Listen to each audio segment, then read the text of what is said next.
L'Homme sans cœur, un film de 1936 de Léo Janon, d'après un roman de Alfred Machard, avec dans la distribution Madi Glory, Lucienne Lemarchand, la petite Mireille Colussi, Pierre Renoir, Jacques Baumer et Emos.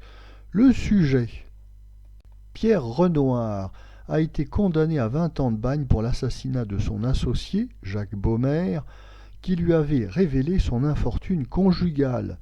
Il s'évade pour tuer sa femme, Marie-Glory, et pour kidnapper sa fille.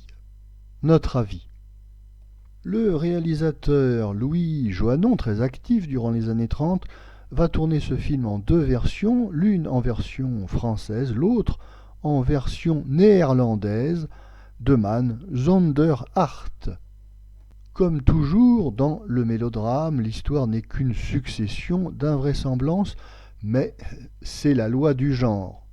Malgré ces réserves, le film est intéressant car l'histoire est bien racontée avec une indéniable tension dramatique et, disons-le, un certain suspense.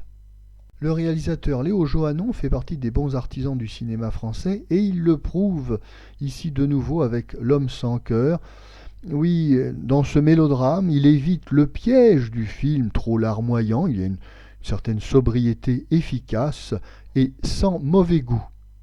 Et quand le scénario est faible, pour ne pas dire mauvais, eh bien tout repose sur le jeu des acteurs et ici ils arrivent à sauver le film en rendant vrai ce qui devrait normalement sonner faux. On remarquera à cet égard Pierre Renoir qui a une certaine profondeur de jeu très bienvenue dans cette histoire assez invraisemblable. On saluera également ses partenaires, Emos, Jacques Baumer, et le premier rôle féminin tenu par Marie Glory qui connaîtra un certain succès tout au long des années 30.